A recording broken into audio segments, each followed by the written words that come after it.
కేసీఆర్ గారు ఆనవాళ్ళు ఉండొద్దు, కేసీఆర్ గారి పేరు కనిపించద్దు, కేసీఆర్ గారిది ఏమాత్రం కూడా గుర్తులు ఉండకూడదని ఒక దురుద్దేశంతో ఇవాళ ఫార్మా సిటీని ఫ్యూచర్ సిటీగా కన్వర్ట్ చేసి నేనేదో చేసిన చెప్పుకోనికి ఒక ప్రయత్నం మాత్రమే ఇదని చెప్పేసి సందర్భంగా మనం చేసుకుంటా ఉన్నాం. ఇవాళ నువ్వు కూర్చున్న సెక్రటరియట్కే కేసీఆర్ గారు కట్టిండ్రు, నువ్వు క్యాంప్ ఆఫీస్గా వాడుతున్న కమాండ్ కంట్రోల్ కేసీఆర్ గారు కట్టిండ్రు, నువ్వు అప్పుడప్పుడు పోయి తొవ్వ మీద దాని మీదకి వస్తున్న కేబుల్ బ్రిడ్జ్ కేసీఆర్ గారు కట్టిండ్రు. ఇలా అనేక కార్యక్రమాలు ఈ హైదరాబాద్లో కొత్తగా ఇన్ఫ్రాస్ట్రక్చర్ని గత 10 సంవత్సరాల్లో కేసీఆర్ గారి నాయకత్వంలో డెవలప్ చేసినాయి తప్ప మీ హయాంలో మీరు ఆలోచన చేసిన ఒక్క ఫ్లైఓవర్ కూడా ఈరోజు కూడా ఫౌండేషన్ పడలేదు. ఇప్పుడు టీఆర్ఎస్ భవన్ ముందర పడుతున్న ఏదైతే కొత్త డెవలప్మెంట్ ఉందో అది కూడా టీఆర్ఎస్ ప్రభుత్వం ఆలోచన చేసి డిపిఆర్ చేసి అంతా రెడీ చేసి పెట్టినాక ఎన్నికల కోడ్ రావడం వల్ల ఆ కార్యక్రమం చేయలేకపోతే ఇప్పుడు మీరు మొదలుపెట్టిండ్రు. దాదాపు 31 ఎస్టీపీలు ఇవాళ మీకందరూ మూసీ ప్రక్షాళన కోసం ఆ రోజు శాంక్షన్ చేసి 3,800 కోట్ల రూపాయలని కేసీఆర్ గారు రిలీజ్ చేస్తే 75% పనులు ఆ ప్రభుత్వంలో కేసీఆర్ గారి ప్రభుత్వంలో ఆ రోజు పూర్తయినాయి 2023 కన్నా ముందు. దాని తర్వాత ఈ 31 ఎస్టీపీలని మీరు రిబ్బన్ కత్తిరించి మాత్రమే ఓపెన్ చేసిండ్రు. కష్టమంతా కేసీఆర్ గారిదని ఈ సందర్భంగా మనవి చేసుకుంటా ఉన్నాం. కాబట్టి ఇప్పటికైనా మించిపోయింది లేదు.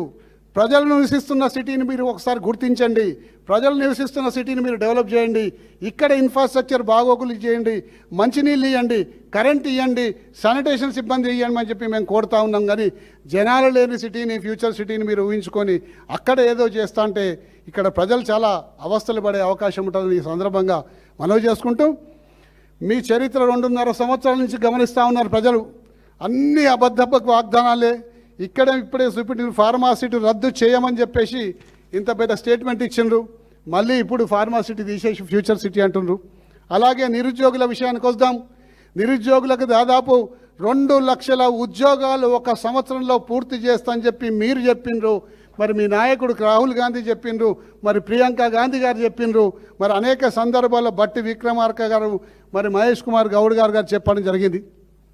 2.5 సంవత్సరాలు పూర్తి వస్తుంది. మేమందరం ఇక్కడ ఉన్న శాసనసభ్యులము, మరి శాసన మండలి సభ్యులు మేము రాజీనామా చేస్తాం సిద్ధంగా ఉన్నాము, రాజీనామా చేస్తాం, ఒక సవాలు విసురుతాం, స్వీకరిస్తావా అని చెప్పేసి సందర్భంగా నేను ముఖ్యమంత్రిని కోరుతున్నాము. నువ్వు వచ్చినప్పటి నుంచి ఇప్పటిదాకా 12,000 ఉద్యోగాలు మాత్రమే ఇచ్చిండ్రు. గతంలో టీఆర్ఎస్ ప్రభుత్వం హయాంలో ఉద్యోగ నోటిఫికేషన్లు జారీ చేసి పరీక్షలు రాసి నియామక పత్రాలు ఇచ్చే లోపలనే ప్రభుత్వం ఒక ఎన్నికల కోడ్ రావడం వల్ల ఆగిపోయినాయి. ఆ ఉద్యోగాలు కూడా కలుపుకొని నువ్వు ఈ 60,000 ఉద్యోగాలు నేను ఇచ్చినా మరి ఫతే మైదాన్ స్టేడియంకి రాండి, అందరిని కూడా నిలబెడతా, ఒక్క తలకాయ తక్కువైనా మా తలకాయ నరుక్కుంటామని చెప్పేసి ఇవాళ నువ్వు ఛాలెంజ్ చేసినావు. ఆ ఛాలెంజ్ను మేము స్వీకరిస్తాం.